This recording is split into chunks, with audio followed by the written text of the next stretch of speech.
जैसा कि हमने पिछले वीडियो में आपको बताया था कि आर्थिक पर्यावरण को प्रभावित करने वाले प्रमुख घटक या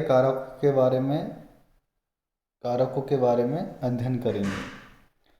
तो यह जो चैप्टर है वो बीकॉम फर्स्ट ईयर का पेपर फर्स्ट EFM सब्जेक्ट से लिया गया है। और पिछले वीडियो में हमने पढ़ा था आर्थिक पर्यावरण का अर्थ, अवधारणा और प्रकार और पर्यावरण के स्वरूप। आज हम आर्थिक पर्यावरण को प्रभावित करने वाले प्रमुख घटक या कारकों के बारे में अध्ययन करेंगे। और उन कारकों में सबसे पहला जो कारक है वो है प्राकृतिक संसाधन एवं दशाएं, natural resources and their conditions. देश के प्राकृतिक संसाधनों के अंतर्गत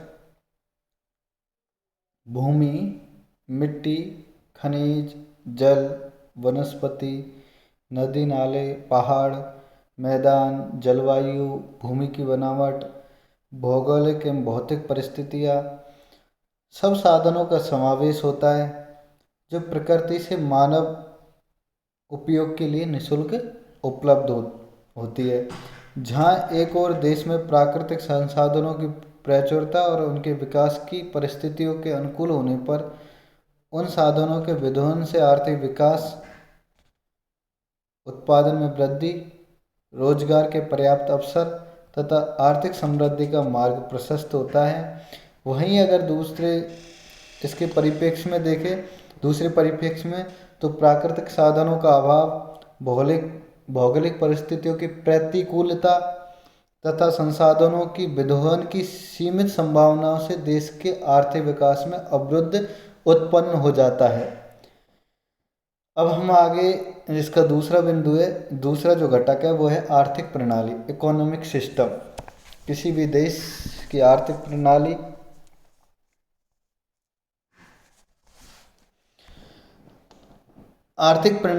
किसी भी देश की आर्थिक प्रणाली से अभिप्राय है अर्थव्यवस्था के उस संस्थागत स्वरूप से है जिसके अंतर्गत मानव की उपभोग, उत्पादन, विनिमय, वितरण तथा राजस्व संबंधी आर्थिक क्रियाओं का संपादन होता है। विश्व में अनेक प्रकार की आर्थिक प्रणालियां दृष्टिगोचर होती है, किंतु मोटे रूप से हम 3 आर्थिक प्रणालियों के बारे में चर्चा करेंगे: पूंजीवादी आर्थिक प्रणाली, समाजवादी या साम्यवादी आर्थिक प्रणाली और तीसरी है मिश्रित अर्थव्यवस्था। तो पूंजीवादी आर्थिक प्रणाली या पूंजीवाद, कैपिटलिज्म के बारे में हम पढ़ेंगे। तो वह क्या है? विश्व की सर्वाधिक प्रचलित एवं प्राचीनतम प्रणाली है कौन सी? पूंजीवादी, जो संशोधित रूप में America, Britain, France, Canada, Australia, Japan, Germany, इन सारी देशों में विद्यमान है। पूंजीवादी जो आर्थिक प्रणाली है या जो अर्थव्यवस्था है उसका स्वरूप जिसमें उत्पादन एवं वितरण के प्रमुख साधनों पर निजी स्वामित्व अथवा नियंत्रण होता है और आर्थिक क्रियाओं के संचालन में निजी क्षेत्र की स्वतंत्रता, प्रतिस्पर्धा एवं उत्तराधिकार के साथ साथ निजी लाभ की प्रधानता होती है, वही पूंजीवादी आर्थिक प्रणाली कहलाती है। दूसरा, समाजवादी आर्थिक प्रणाली। समाजवादी आर्थिक प्रणाली उस प्रतिरूप को कहते हैं जिसमें उत्पादन एवं वितरण के प्रमुख साधनों पर सरकार अथवा समाज का पूर्ण स्वामित्व एवं प्रभावी नियंत्रण होता है। निजी क्षेत्र की भूमिका निगण्य होती है इसमें, और ऐसी अर्थव्यवस्था का संचालन का जो उद्देश्य होता है वो होता है अधिकतम सामाजिक लाभ। तो सरकार आर्थिक क्षेत्र में सर्वशक्तिमान, सर्वत्र एवं सर्वसर्वा होती है। व्यापार, उद्योग एवं सभी प्रकार की आर्थिक क्रियाओं में सरकार का प्रभावी हस्तक्षेप एवं नियंत्रण रहता है। किसमें? साम्यवाद में। और यह जो साम्यवादी जो अर्थव्यवस्था है वो सोवियत रूस, चीन, पूर्वी जर्मनी, क्यूबा और चेकोस्लोवाकिया, रोमानिया जैसे देशों में इस प्रकार की प्रणाली पाई जाती है। तीसरी है मिश्रित अर्थव्यवस्था। मिश्रित अर्थव्यवस्था क्या होती है? जिसमें उत्पादन एवं वितरण के साधनों पर निजी एवं सार्वजनिक दोनों क्षेत्रों का प्रभावी नियंत्रण रहता है, तो उसी ही मिश्रित अर्थव्यवस्था कहते हैं। और मिश्रित अर्थव्यवस्था में दोनों जो आर्थिक प्रणाली है, पूंजीवादी और साम्यवादी आर्थिक प्रणाली, दोनों आर्थिक प्रणालियों के गुणों को समाहित किया जाता है। और मिश्रित अर्थव्यवस्था के अंतर्गत जो इसका सबसे उपयुक्त उदाहरण है कि भारत जैसे देश में मिश्रित अर्थव्यवस्था का अनुसरण किया जाता है। सरकार अधिकतम लाभ के लिए निजी क्षेत्र को नियंत्रित करती रहती है। सरकार निजी क्षेत्र को नियंत्रित करती रहती है। 1991 के संकट के बाद भारतीय अर्थव्यवस्था बढ़ते आर्थिक उदारीकरण से धीरे धीरे पूंजीवाद की ओर अग्रसर हो रही है। यही भारत में विदेशी पूंजी निवेश एवं स्वतंत्र व्यापार की प्रवृत्ति जोर पकड़ती जा रही है, जिससे विदेशी आर्थिक साम्राज्यवाद का खतरा निरंतर बढ़ता जा रहा है। कैसे? क्योंकि बहुत सी बहुराष्ट्रीय कंपनियां अभी भारत में आ चुकी है और उनके द्वारा यहाँ उद्योगों की स्थापना की जा रही है, जिससे भारत के जो कुटीर उद्योग है या छोटे पैमाने के जो उद्योग है उन पर खतरा मंडराता जा रहा है। इसी प्रकार आगे हम अब आर्थिक प्रणाली के बाद अध्ययन करेंगे आर्थिक दशाओं का, इकोनॉमिक कंडीशंस का। हम घटक आर्थिक पर्यावरण को प्रभावित करने वाले घटकों के बारे में अध्ययन कर रहे हैं। हमने पहला देखा था प्राकृतिक संसाधन एवं दशाएं, उसके बाद हमने दूसरा देखा था आर्थिक प्रणालियां। आर्थिक प्रणालियों में 3 आर्थिक प्रणालियों के बारे में चर्चा की, पूंजीवादी आर्थिक प्रणाली, साम्यवादी या साम्राज्यवादी आर्थिक प्रणाली और तीसरी मिश्रित अर्थव्यवस्था। अब हम आगे जो अगला इसका बिंदु है आर्थिक दशाएं, इकोनॉमिक कंडीशंस, उनमें हम अध्ययन करेंगे आर्थिक विकास का स्तर। तो देश में उत्पादन, रोजगार, आय एवं व्यावसायिक गतिविधियां मुख्य रूप से विकास के स्तर पर निर्भर करती है। विकसित देशों में उन्नत उत्पादन तकनीक एवं बड़े पैमानों की उत्पत्ति से उत्पादन तेजी से बढ़ता है। उत्पादन एवं रोजगार बढ़ने से आय का स्तर ऊंचा रहता है और बाजार का विस्तार होता है, और ऐसे देशों की उच्च प्रतिस्पर्धात्मक शक्ति अंतर्राष्ट्रीय व्यापार में वृद्धि करती है, जबकि विकासशील राष्ट्रों में पूंजी की कमी होती है, उत्पादन की पिछड़ी तकनीक होती है, उत्पादन का नीचे स्तर होता है, ऊंची उत्पादन लागतें होती है, सीमित बाजार रहता है और जनसंख्या की समस्या होती है, आय का निम्न स्तर रहता है, बेरोजगारी जैसी कई बाधाएं देश के विकास को अवरुद्ध करती है। विकासशील जो देश है उनकी ये समस्या है। आगे हम इस आर्थिक दिशाओं में अगला है राष्ट्रीय आय का स्तर।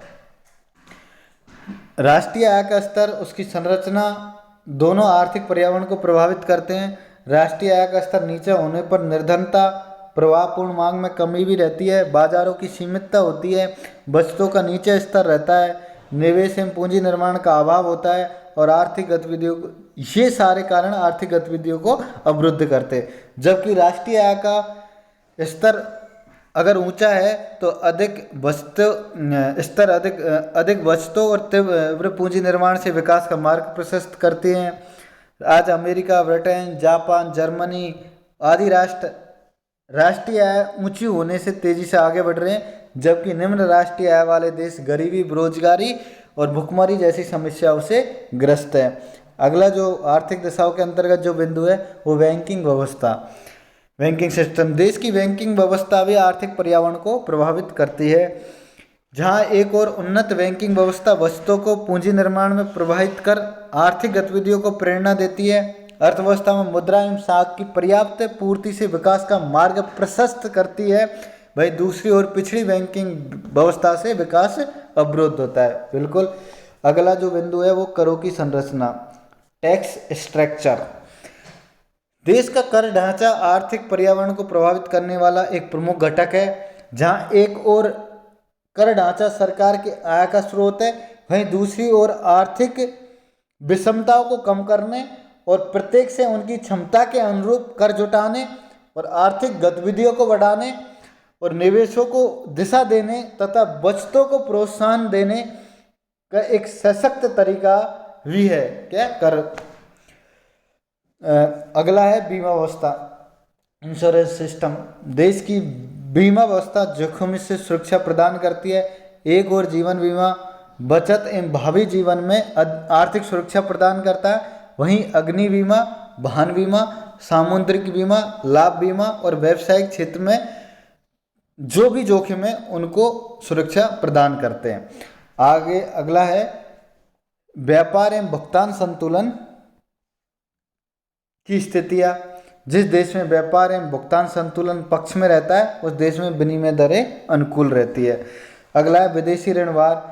जो देश विदेशी ऋणों के जाल में फंस जाते हैं उनको ऋणों के पुनर्भुगतान तथा ब्याज के भुगतान पर भारी मात्रा में दुर्लभ विदेशी मुद्रा चुकानी पड़ती है। अगला है व्यापार चक्र, ट्रेड साइकिल्स। पूंजीवादी नियोजित अर्थव्यवस्थाएं प्राय व्यापार चक्रों के दौर से गुजरती रहती है और जहां उन्हें तेजी और मंदी के दुष्प्रभाव का सामना करना पड़ता है। आधारभूत संरचनात्मक सुविधाएं। जिन देशों में परिवहन, संचार, विद्युत ऊर्जा, पेट्रोल डीजल तथा अणुशक्ति आदि आधारभूत संरचनात्मक सुविधाएं पर्याप्त मात्रा में उपलब्ध नहीं है तो उन देशों का आर्थिक विकास तेज गति से नहीं होता है। अगला जो है बेरोजगारी, निर्धनता एवं आर्थिक विषमता। ये जो तीनों चीज़ें, जिन देशों में बड़े पैमाने पर बेरोजगारी हो व उत्पादन एवं आय का स्तर नीचा रहेगा, उस उत्पादन में श्रम प्रधान तकनीक पर जोर दिया जाएगा और गरीबी की समस्या रहेगी, वो देश विकास नहीं कर सकते। तो यह भी एक आर्थिक पर्यावरण को प्रभावित करने वाला घटक है। आगे हम अगला जो इसका मेन बिंदु है चौथा, वो है मानवीय संसाधन एवं दशाएं, human resources and their conditions. तो ये देखो, मानव आर्थिक गतिविधियों का साधन एवं साध्य दोनों है। अतः जिन अर्थव्यवस्था में स्वस्थ एवं बुद्धिमान मानव साधनों की पर्याप्तता है वह साधनों का विध्वंस करने में मदद मिलती है और विकास के अनुकूल आर्थिक पर्यावरण पनपता है। किंतु जहाँ श्रम शक्ति का अभाव हो, जनसंख्या में कार्यशील जनसंख्या के मुकाबले आश्रित जनसंख्या अधिक हो, जनसंख्या रुग्ण एवं कमजोर तथा अकुशल हो तो आर्थिक विकास की गति धीमी हो जाती है। और जहाँ एक और जनाधिक आर्थिक दरिद्रता का कारण बनता है, वही अनुकूलन जनसंख्या प्रति व्यक्ति आय में वृद्धि से अर्थतंत्र को मजबूत करती है। आगे देखो, सामाजिक एवं सांस्कृतिक दशाएं, सोशल एंड कल्चरल कंडीशंस। अगला जो बिंदु है सोशल एंड कल्चरल कंडीशंस। देश में सामाजिक एवं सांस्कृतिक परिस्थितियां भी पर्यावरण को बहुत अधिक प्रभावित करती है। भारत में जाति प्रथा, सामाजिक रीति रिवाज, परंपराएं एवं सामाजिक मूल्यों का प्रभाव हमारे आर्थिक पर्यावरण में स्पष्ट रूप से दिखाई देता है।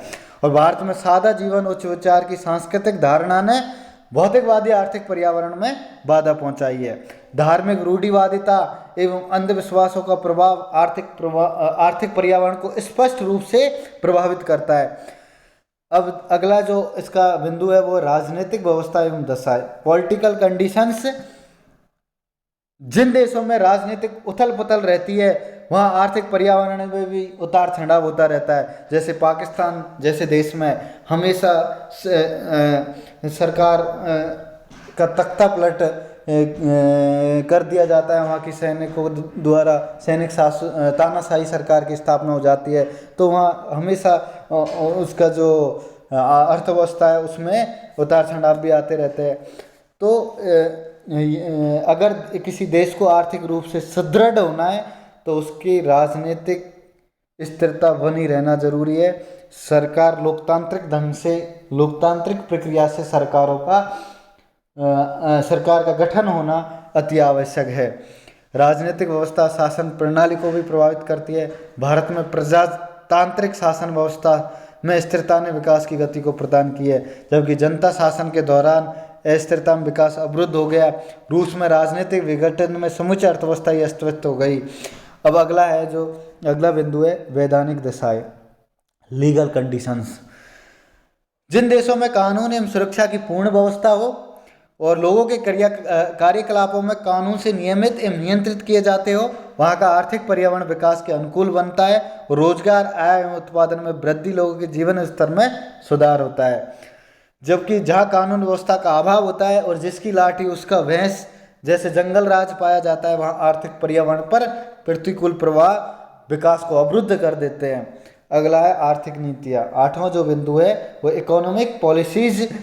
इनमें देखो किसी भी देश के आर्थिक पर्यावरण पर उस देश की सरकार की आर्थिक नीतियों का व्यापक प्रभाव पड़ता है। जहां एक और मौद्रिक नीति अर्थव्यवस्था में मुद्रा इमसाक की मात्रा को वांछित उद्देश्यों की पूर्ति के लिए घटाने और बढ़ाने का कार्य करती है, वहीं दूसरी ओर राजकोषीय नीतियां जो सरकार के द्वारा लागू की जाती है वह आय और व्यय और सार्वजनिक ऋणों में घटत एवं बढ़त से अर्थव्यवस्था को वांछित दिशा में ले जाने की नीति है।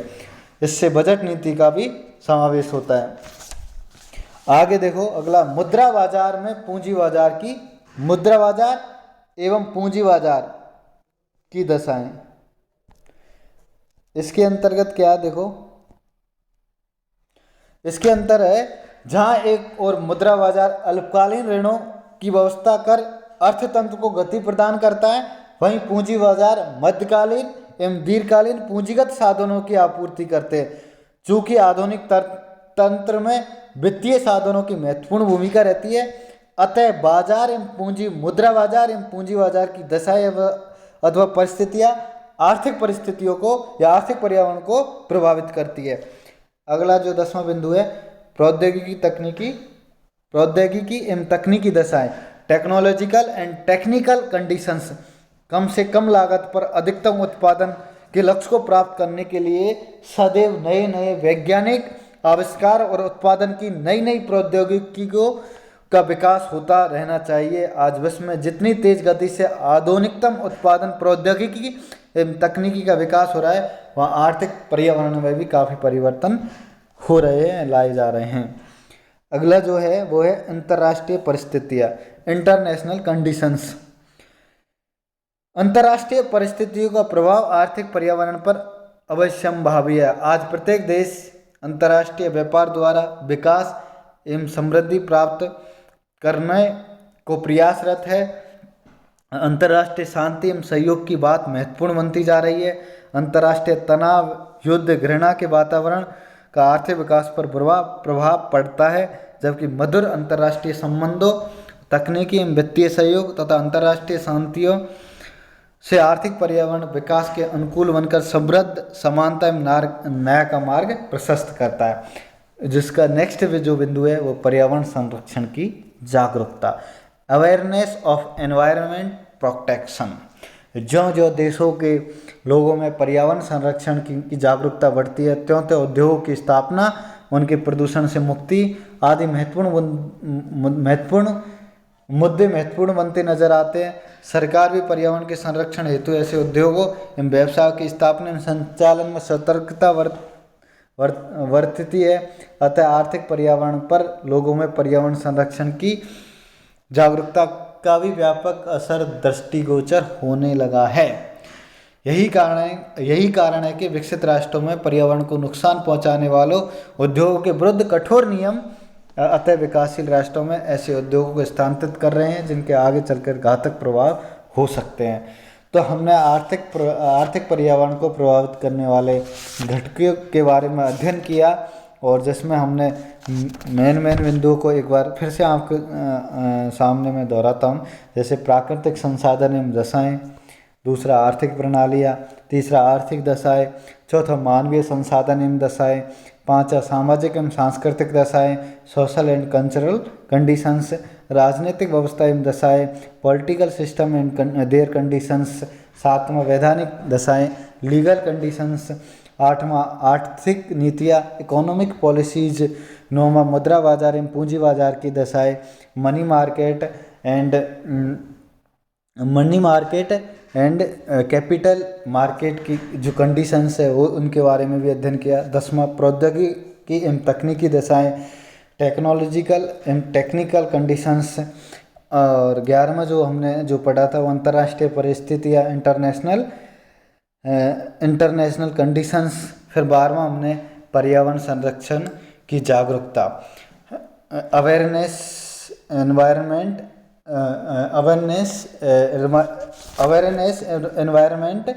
प्रोटेक्शंस के बारे में भी हमने अध्ययन किया। तो इस प्रकार हमने आर्थिक पर्यावरण को प्रभावित करने वाले घटकों के बारे में विस्तार से इसमें हमने अध्ययन किया। और अगले जो इससे अगला जो वीडियो है इसमें हम पढ़ेंगे भारतीय आर्थिक प्रणाली और भारतीय अर्थव्यवस्था की मौलिक विशेषताओं के बारे में। तो आज के लिए बस इतना ही। आप सभी को मेरी ओर से धन्यवाद।